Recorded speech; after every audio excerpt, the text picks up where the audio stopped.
Salam damai, salam sejahtera.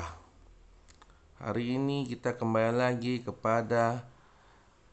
kepada kekosongan untuk menyadarkan kita semua bahwa segala sesuatu yang ada di dunia ini akan kembali kosong. Hari ini kita akan membahas tentang mengapa kita gampang sekali mengalami stres. Kalau kita ngomong soal stres, pasti kita akan langsung memikirkan masa-masa ketika kita banyak kerjaan, banyak masalah, ataupun ketika anak kita nakal, dan banyak hal yang dimana akan membuat kita merasa sumpek, pengennya marah, pengennya cuma kesel aja. Dari sinilah mari kita coba renungkan kembali. Kenapa kita bisa stres?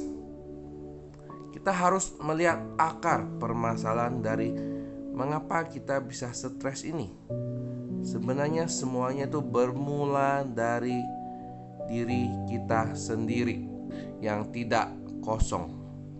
Karena kita mempunyai yang namanya keakuan atau keegoisan dalam hati kita.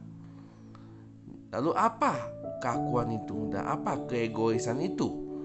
Kalau kita pikirkan kembali, semua manusia pada dasarnya baik, tapi juga pada dasarnya mempunyai rasa ego.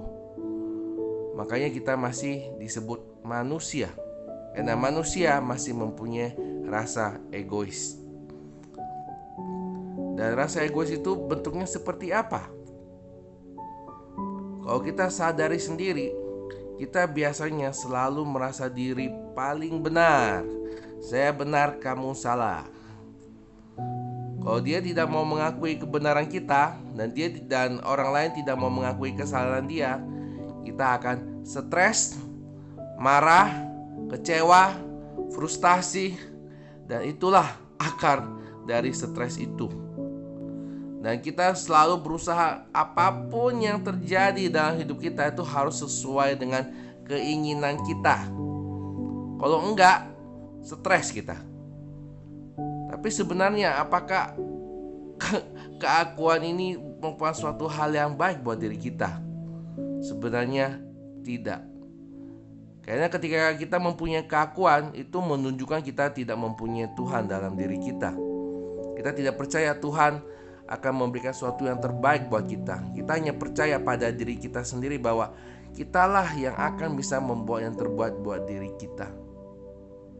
Disitulah makanya kalau kita melihat beberapa contoh orang-orang yang stres. Contohnya saya seperti ketika kita membawa mobil atau motor di jalan. Ketika ada motor yang serempet kita pasti stres, marah. Karena orang ini gak ikut aturan, bawa mobilnya sembarangan. Atau sedang kena macet juga stres. Kok bisa macet? Karena banyak orang yang gak ikut aturan, makanya dia macet.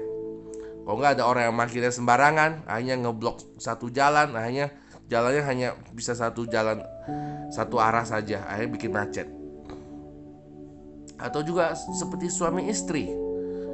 Saya pernah mendengar cerita tentang suami istri yang cerai cuma gara-gara odol. Istri suka mengambil odolnya itu mulainya dari ujung pantatnya. Sedangkan suami kalau ambil odol itu dari langsung kepalanya.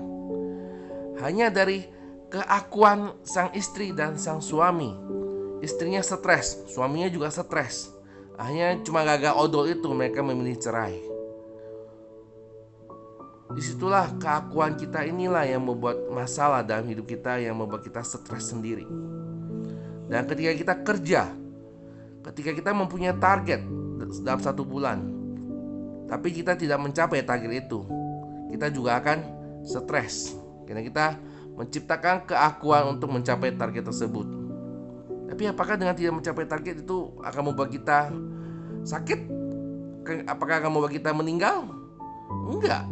Kerja ya tetap kerja, uang ya tetap jalan, hidup ya tetap harus berjalan. Untuk apa kita stres dengan target? Oke, dan juga apabila kita sedang berteman, Terkadang kita bisa berteman dengan orang-orang yang aji mumpung. Kalau diajak ketemuan, tapi kalau nggak ditraktir nggak muncul. Tapi kalau kita traktir, muncul tuh semua teman-temannya, teman-teman aji mumpung namanya. Lebih baik jangan berteman dengan orang-orang kayak gini. Karena apa?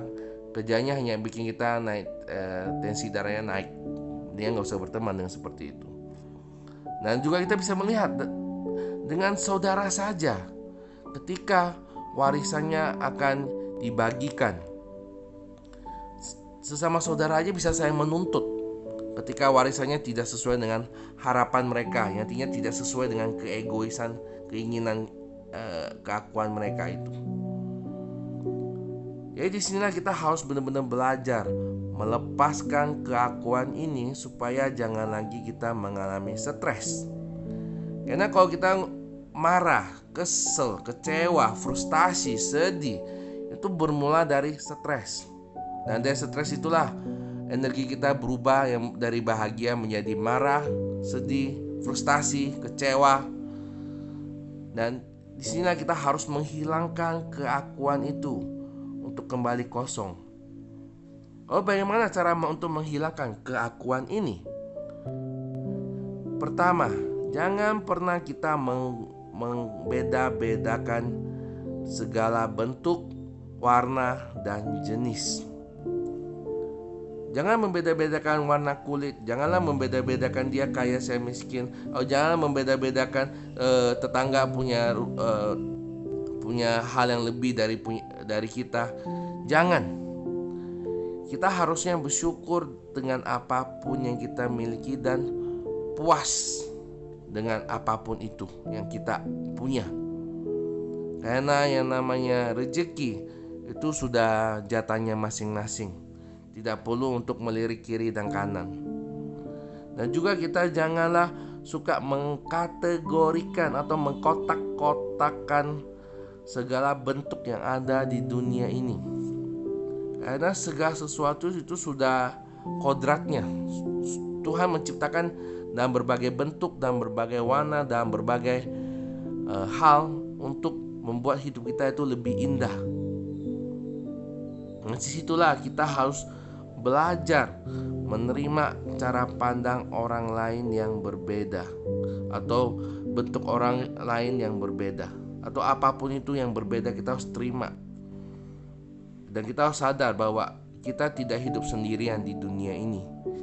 Kita hidup dengan berbagai macam karakteritas, berbagai macam bentuk, berbagai macam warna. Yang itulah yang seharusnya membuat kita menyadari bahwa hidup itu indah. Dan ini bukan soal mempersoalkan siapa yang salah, siapa yang benar.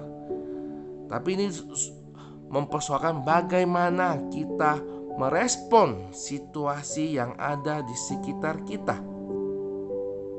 Apapun yang terjadi di sekitar kita, jangan menggunakan keakuan kita untuk menilai, karena pasti kita akan kecewa. Tapi mari kita menilai dengan objektif, sesuai dengan apa yang memang harus terjadi. Jangan menilai secara subjektif, karena kalau secara subjektif pasti akan kecewa. Makanya kita harus belajar dari Buddha.